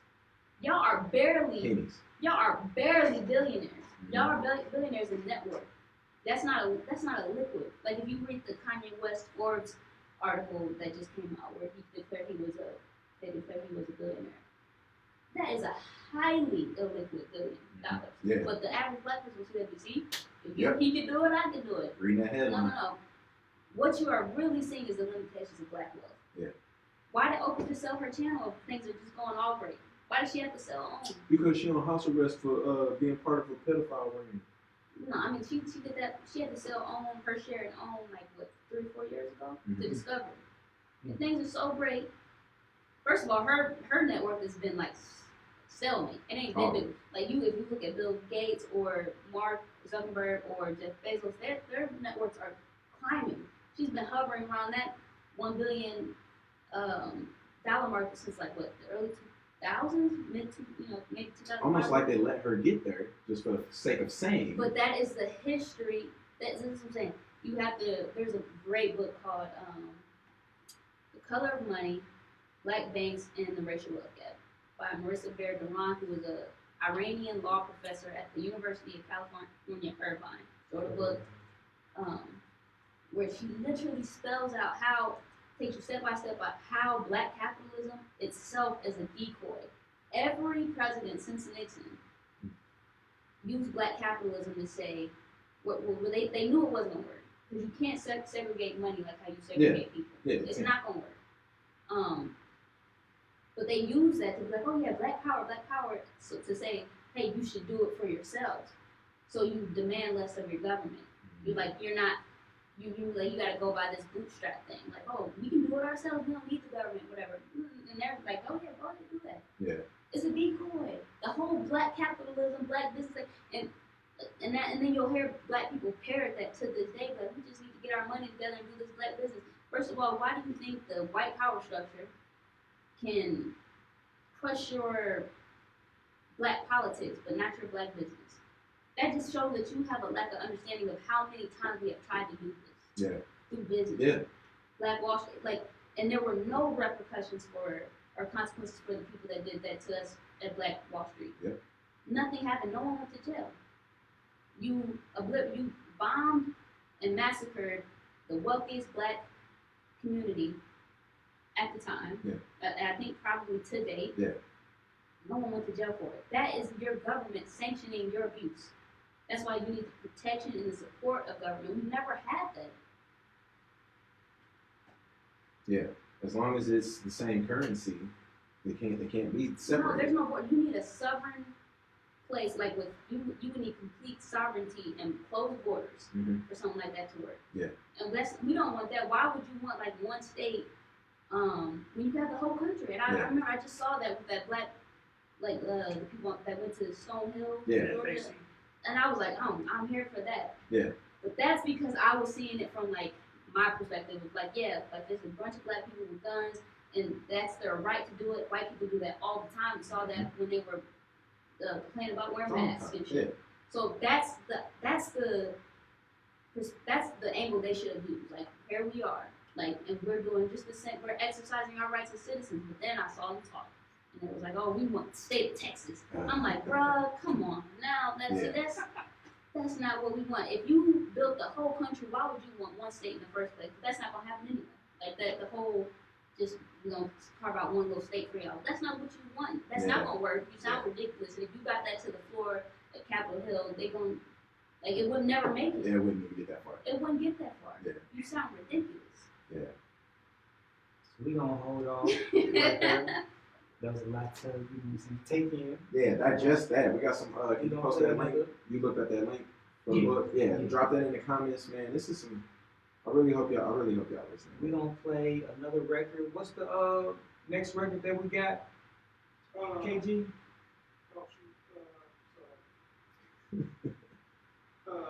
Load Up. You said Low Down? Load Up was produced by Martha Q. Who we just heard on the last record. Yep. We just survived. We were all in a bunch of different studio. We just went through this game. Let's vibe. Let's decompress a little bit. Let's come back. Let's get it. Cool. Yeah.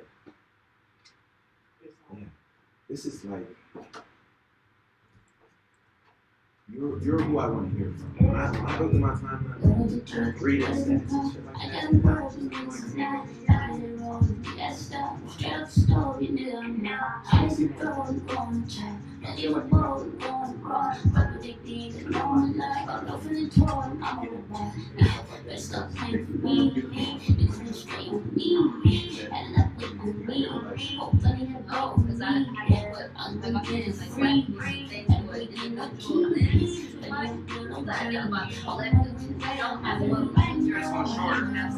This one's short. Sorry, you cut you off. You got me.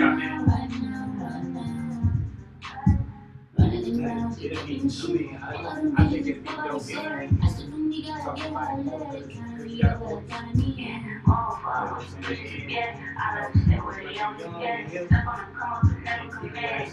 people, that's it. People listen to that's why we black folks tell white folks to tell black folks not do something like y'all. It's not for y'all. It's not a conversation. Talk to each other. Tell your cousin. That shit. Yeah, tell them. You got that sucker shit out the day. Don't tell us how much. Don't tell us how what we're supposed to be doing with our money. All that shit. 30 seconds. Because that's the thing too is even what they're saying is true. There are black folks who feel like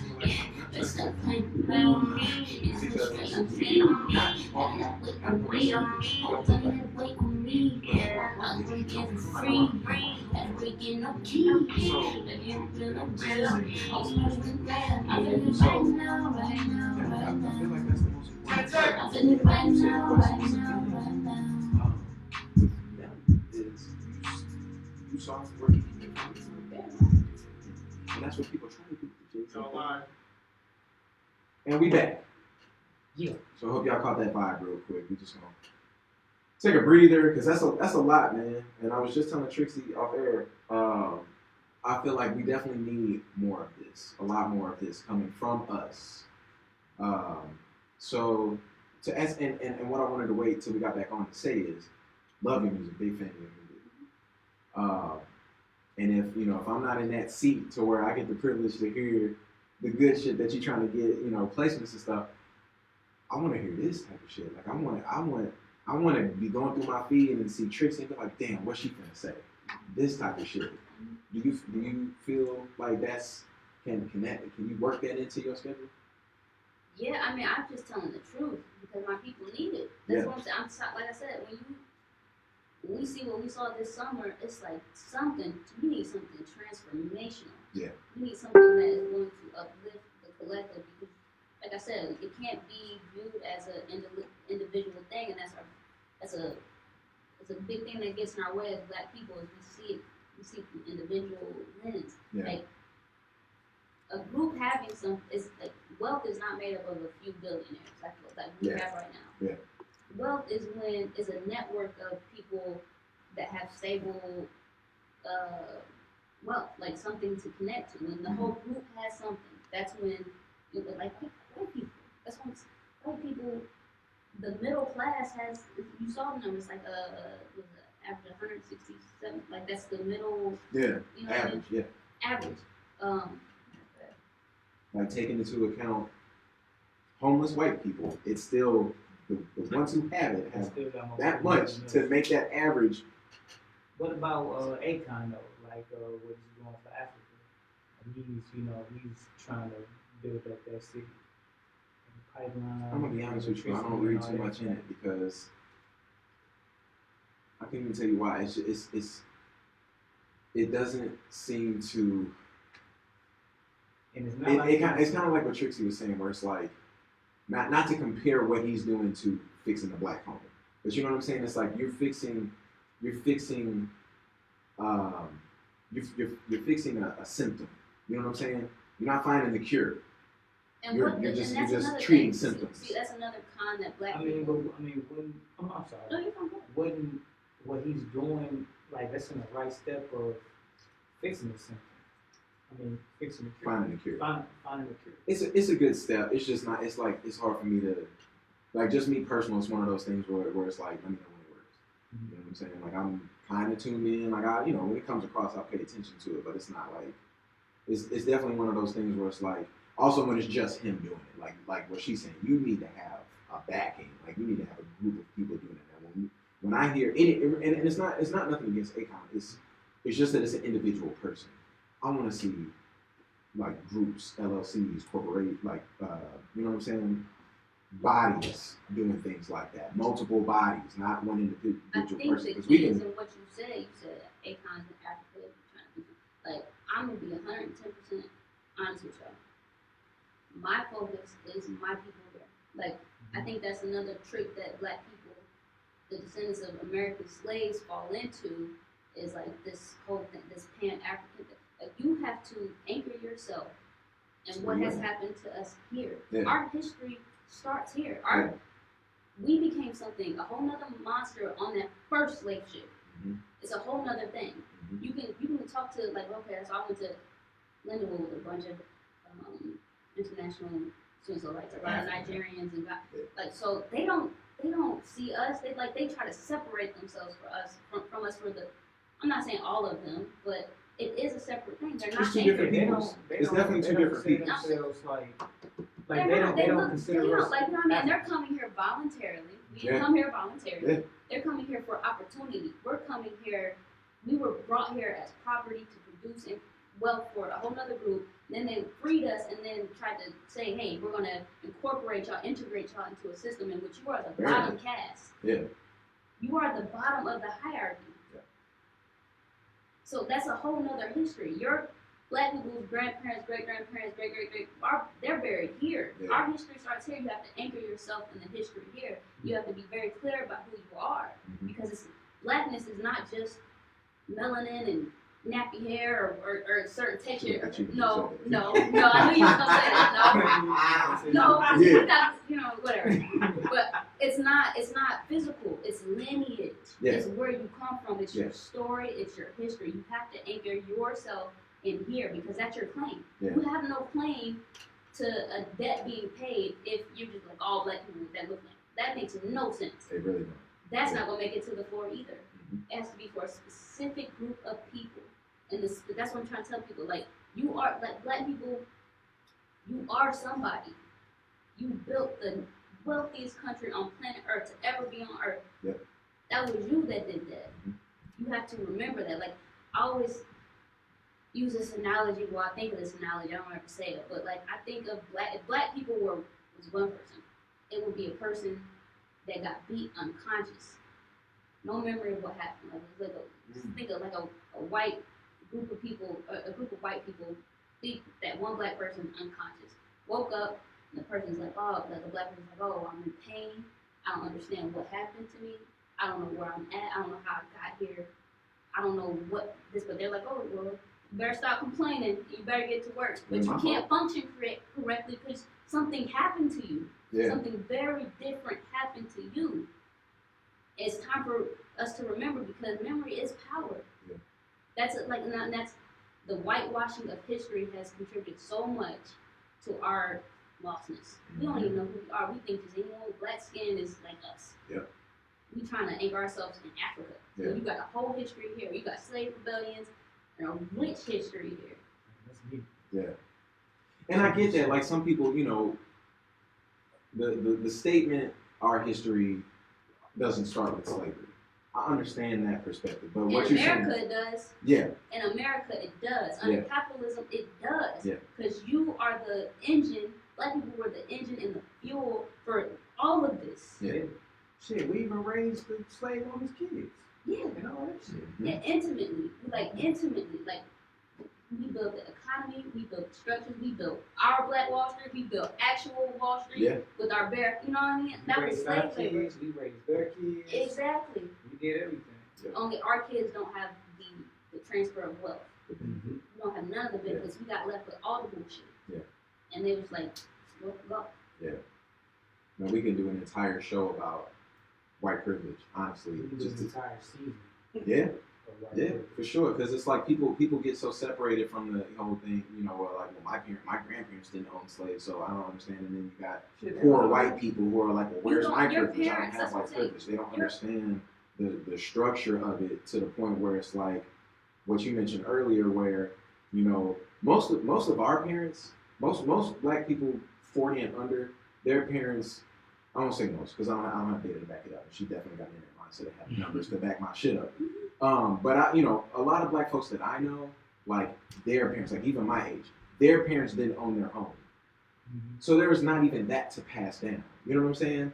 Whereas a lot of white folks that I know that are my age, grandparents own, like my grandparents, my dad, my aunt lived in the house that she grew up with. That got passed down to her on my white side. On my black side, my mom is owning her house for the first time. She still can't. My mom is, I don't remember how old I am. My mom's going to be 75. Still making payments on her house, getting ready to hopefully pay this house off before she dies. You know what I'm saying? Black people don't have those type of things. And then when we look structurally, when we're talking about black people not being people in the eyes of the government, and you're looking at 3/5, and like you go from you're not even a human, you property. Now you're Think of the 3/5 of a human. disadvantage that creates. So the best thing that they can do Wealth has been now, built over and over, generation and generation. Like that is the deficit. Like putting those two things next to each other. It's, we come from people who weren't allowed to have anything, but Yeah. that's how wealth works. Is that the generation before you having something? That's how wealth is transferred. Mhm. That's why you could be a manager. You could be a black manager at some restaurant or whatever, it's a Mhm. retail store, and or we'll go with restaurant. And the dishwasher is a white guy. Mhm. And he can just be a dishwasher. And he can be cool. No, he got this inheritance coming in. Yeah. So he'll have this inheritance. You gonna see this nigga on the white guy on Instagram traveling the world, and you still trying to get to your next promotion. and black folks feel like they gotta keep up with that. Yeah. So they busting their ass with no savings to keep up and live that lifestyle, Well, not we even seeing the difference. We can get into a whole thing of how black celebrity and this illusion of wealth. Because I showed you the numbers. I showed you the truth of where black wealth is. Yeah. It doesn't exist. Yeah. But we think we do such a good job to put on clothes and look good. You know what I mean? We're not telling the We truth look about what rich. we have and what we don't have. We look like we got money. We look like we have, and we try to keep up with people on like these black celebrities who are ultimately probably exploiting your ass. They're like, I'm not saying they're intentionally doing it, Yeah. but like, okay, so, and you don't know what, okay, so let's take Diddy for an example. Mhm. Rock, whatever.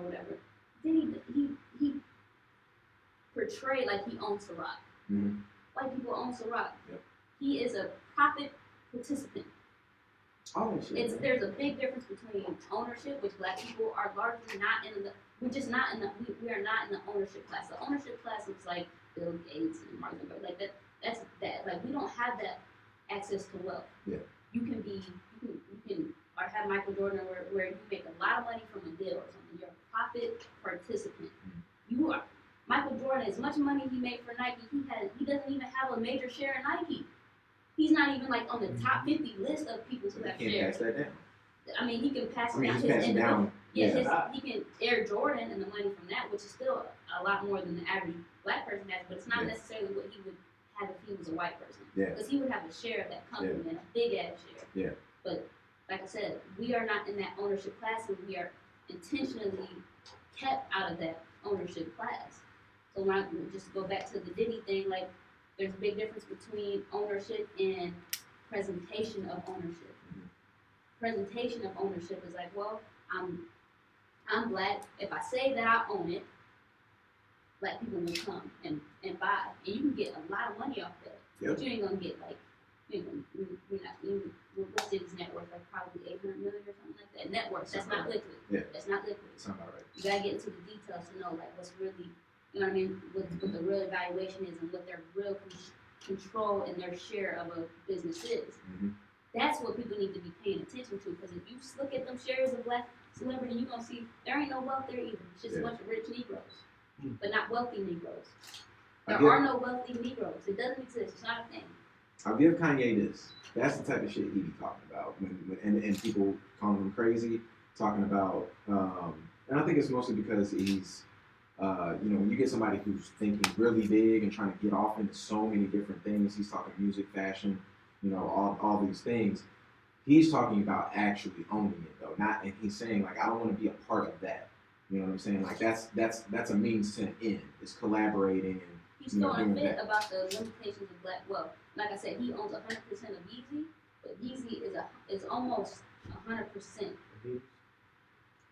dependent on Adidas. There is almost no Yeezy without Adidas. Yeah. Because he doesn't have control of the supply chain. That is production, manufacturing, distribution, and like he doesn't have control of he is just like the face. Yeah. He's a profit participant. Yeah. But we're out here because that's a lot more money than we have, idolizing that. Mm-hmm. And so we're putting these people on a pedestal when really, like he's selling overpriced shoes. That's not wealth. Wealth is you And have to who? control of And real to who? roads. To us. To us, we're the ones buying into this. We're creating that money. The little money he has, we are creating that. Mm-hmm. And like, you know what wealth looks like? Wealth is like when you have contracts with like, okay, so you have control of like energy, railroads, you're creating the weaponry for the military. You have something. You have wealth. Like you have control. Like selling shoes ain't wealth. Yeah. And especially like right now, like the situation that we're in right now, globally, but very heavily impacted here. That money's stopping. Yeah. Remember I said black wealth was projected to fall to zero by 2053? COVID just put that shit on roller skates. Yeah. Roller skates. Like I would be willing to bet by now. So how many people filed for unemployment? Just Americans. Like you ever heard? Counting in a minute.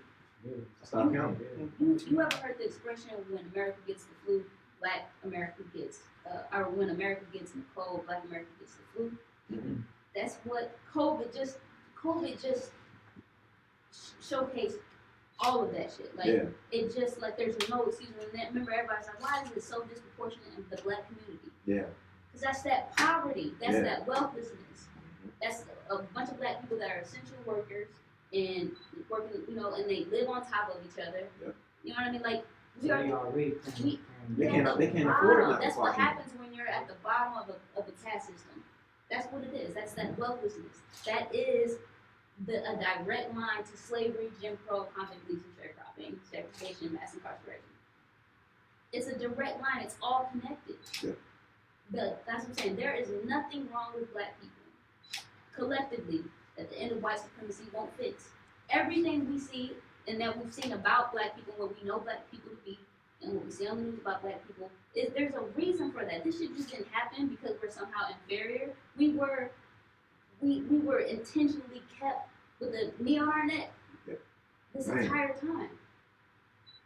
And I was gonna say too, coming from being property to being considered 3/5 of a human, who in America has the least amount of rights now? Felons. You don't have, Felons. Mm. And that's they try their hardest to keep us with that looming over us. Everything that That's everything incarceration, is and you got private prisons when prisons are business. profiting off of it. You Not can see not that even in just nowhere holding else us in the down, but world coming but up from America. it. Private prisons. That's just It's something That's- with private prison. I mean, that's supposed to be a government thing, but when you allow it to be a business, you gonna start sending niggas to jail for whatever at whatever age, Yep. and you can get away with it because we don't have the wealth to even Fight it. Yeah, can't you stop need. that. If you, that's what I'm saying. What does wealthlessness look like? You don't have any protection from the government. You gotta be able to pay taxes to demand a certain level of government. You don't have no wealth to create that. You know what I mean? Like you don't have wealth to if you're wrong to defend yourself, to reinforce those laws. You have no wealth to reinforce your citizenship. So you don't have citizenship. You are locked out of justice. That's why the economics is like you can't focus just on police brutality because that is a symptom of our wealthlessness and the knee on our neck. It's not like if you focus on the symptom, it's still like it's still cancer going on. Like you can't separate it. It all goes back to that racial wealth gap. Mind you, and this is one more thing before we do our next thing is like you would like if you take it from white people would tell you, well, my grandfather worked so hard or whatever, like, and he came here with nothing and he built himself up. That's bullshit. I'm not saying your grandfather didn't. Well, I'm not saying your grandparents didn't work hard or your parents didn't work hard. Americans work hard. Yeah. And there's a lot of black people that work 2 shitty jobs almost the whole day. They have nothing to show for it. They just can barely survive. Americans work hard. But white America was created by federal loans coming out of the Depression.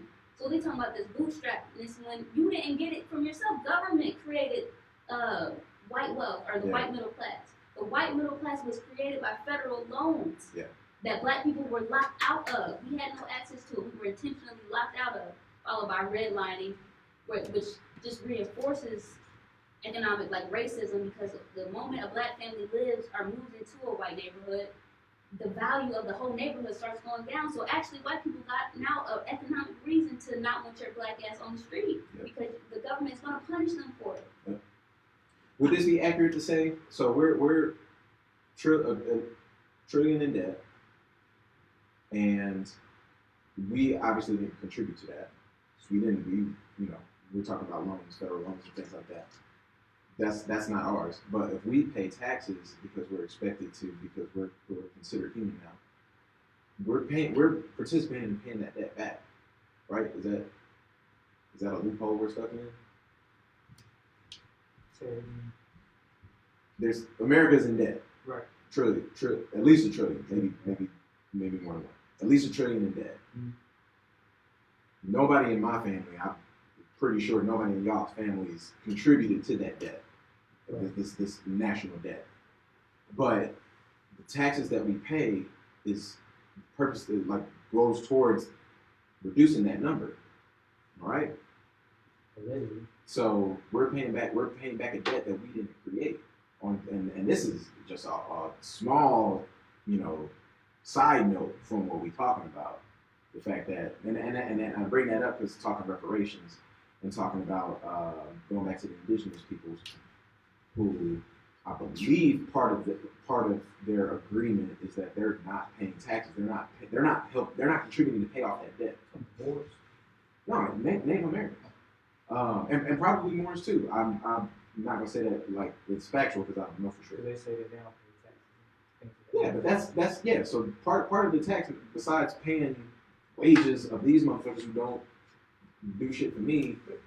Even then, though, like if our taxes is going towards $1 trillion debt, we should have been paid that because it's No, more. because So again, it's a rotating door. They're not. It's not stagnant. So it ain't like it's just getting paid down. They keep adding to it. And what I'm saying is that's for shit that we don't benefit from. You know what I'm saying? So why are we paying back? If y'all don't consider us human, like yeah, technically, legally, we're human. it's to keep us trapped, man. So Look, I can't even speak to that. I know what America owes black people. I know I know that needs to be rectified, and black people need to be socially, economically restored. Like what if we didn't what have to reparations pay look like? federal taxes? That could be a form of what reparations looks like. Yeah. Honestly, by the time I think, because we would need the best economists and all like that, we need to study to perform reparations the right way, in a way that's going to uplift black people collectively. That's all I care about. I don't care what you call it. I don't care if you call it what John Stewart said, like an equity program or something to inject wealth into replace the wealth that was extracted from black people. Yeah. It needs to be restored. And in the meantime, stop sucking it out because it doesn't do much to pump it in if it's just gonna leave right back out. It's got to come in and circulate. And that looks like you'll know that's happening because our percentage of how much wealth we have in this country will increase. Yeah. That wealth gap will be closing, and the group will start to have something. It's not just a few little billionaires that you hold up to be like, oh, to keep the illusion going. Like, oh yeah, he did it, so you could do it. Like that's what that whole thing that started with Nixon. I was talking about black capitalism. It would take the success stories of black people that somehow men throughout the odds got it, and they're like, look, they did it, so you can do it to keep the track going. Mm-hmm. Like Nixon is on tape talking about this, and every president since him, including Obama, y'all's black messiah, has done that. Mm-hmm. Where you were like, oh, look, this is what black business can be. It's not an individual. It's not an individual thing. The collective has to have something. Otherwise, you don't have wealth. Yeah. Being that you know were a history major, who has been the best president that we've had so far? In our lifetime or total? That's complicated because man, history is written by the victor. You know what I'm saying? So we're constantly learning about old presidents. And, you know what I'm saying?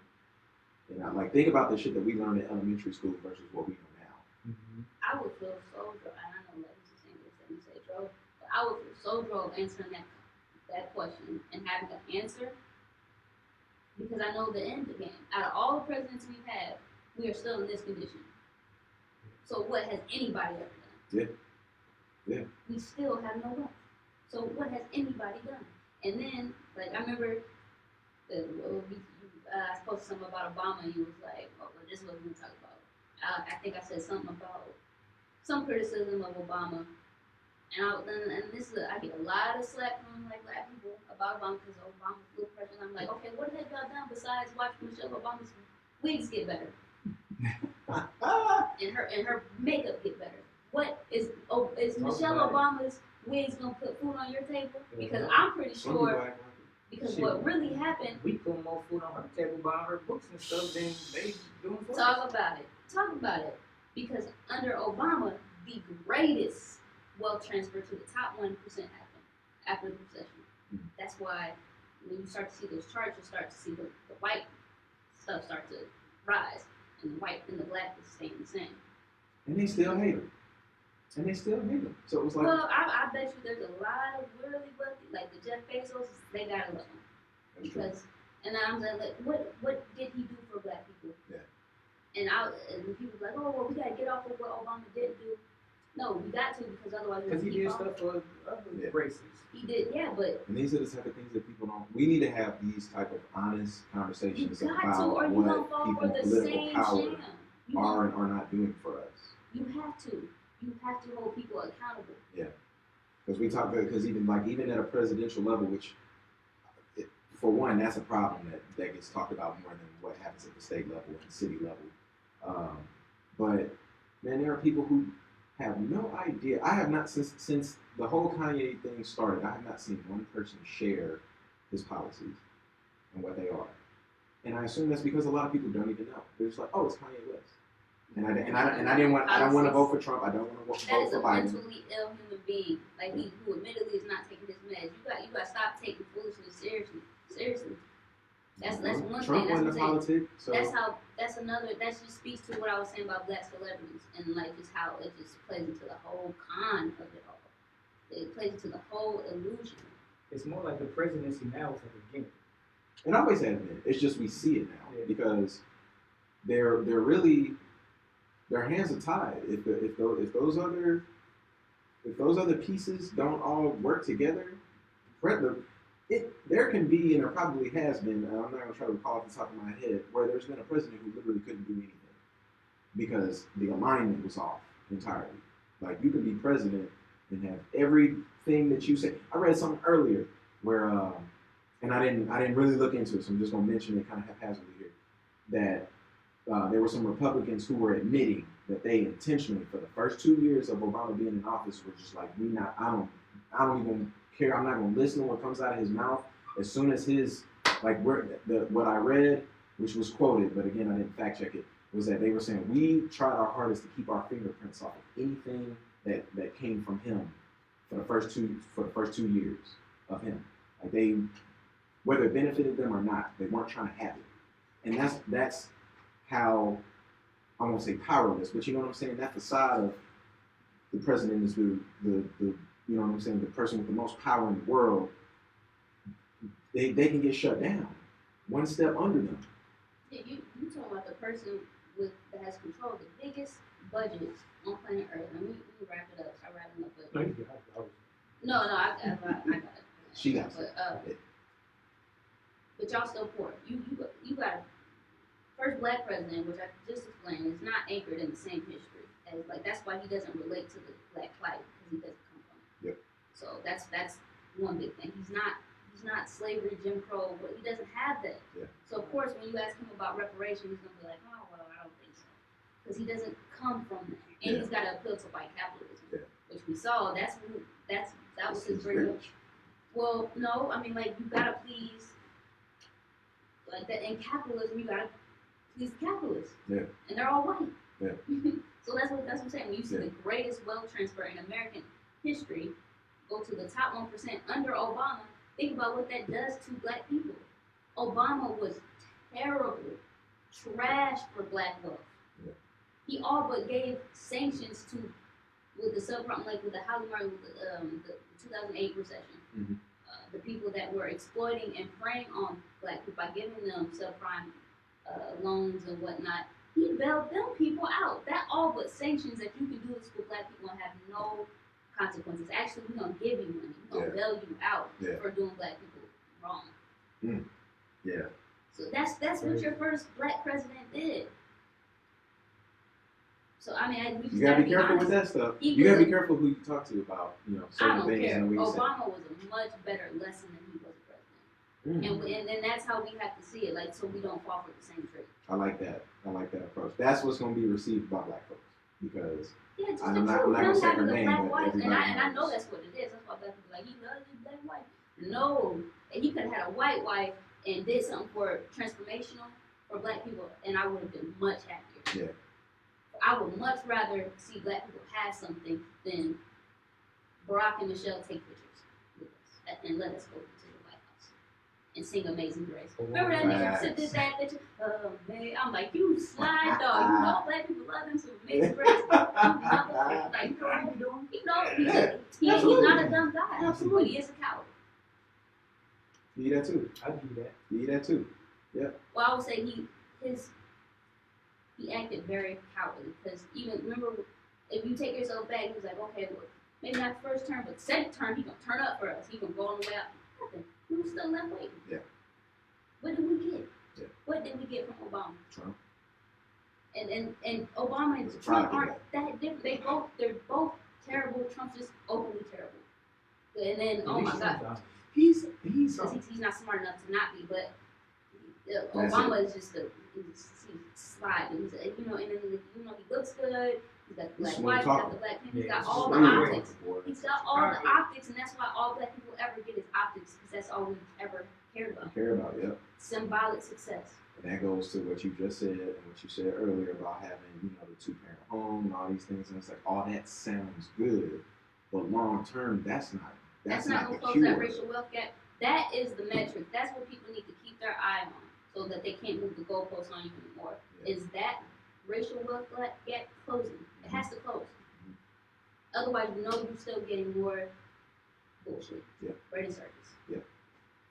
Once you fix that, then all the symptoms go away. So you ain't gotta sit here spending hundreds of years fighting symptoms. If you cure the shit, Who got 230 years? Y'all got 230 years? Because that is literally what the data shows, is where to catch up to where white people are pre-COVID. right pre-COVID. Yeah. To where they are today. Or pre-COVID, right before this happened. Yeah. It would take black people 230 years. Yeah. Or y'all can just get the debt that is paid owed to y'all. Yeah. Y'all built the country. You need that to be restored, and it's gonna keep coming. All the things we see on TV about the black plight and all of the police brutality and us being broke. All that is going to continue until America pays what it owes. Yeah. It's gonna keep resurfacing. So we're gonna have Trixie back next week to continue this conversation. We just gonna go ahead and throw her as our third cast member. What's her girl name on the show with academics and but fuck man, I feel bad that I forgot her name. Something like that. Nessa, something like that. Yeah, she gonna that's Trixie for us now. So I'd like to welcome y'all to the third permanent cast member of STL versus everybody. Now tell everybody where they can find you before we ride out with this last song. Everything is Trixie Le'Ray at Trixie Le'Ray on Instagram, Twitter, Facebook. It's all Trixie Le'Ray. If you can email me, you can do so at TrixieLe'Ray@gmail.com. It's an honor and a pleasure to have you. Thank you. It's been an honor being here. This is good shit. What? Last song. What's the name of it? Last song also produced by Tasha Couture called Move with the Drip. We got a nice Outkast sample on there as well. Ooh. Same though. Somebody comment where the sample is, the Outkast sample is when you hear it. Oh. And we'll give you a t-shirt. Ah.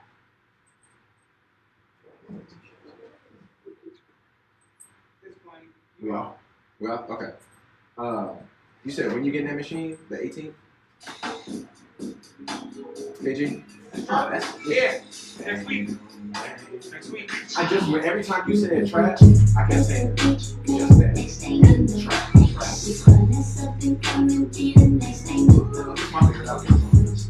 You know, the other thing is, white folks are dying off. They really are. I used to hold on to like all those racist white people on my No, if you look at the numbers, it, I think I said this last time, Joe.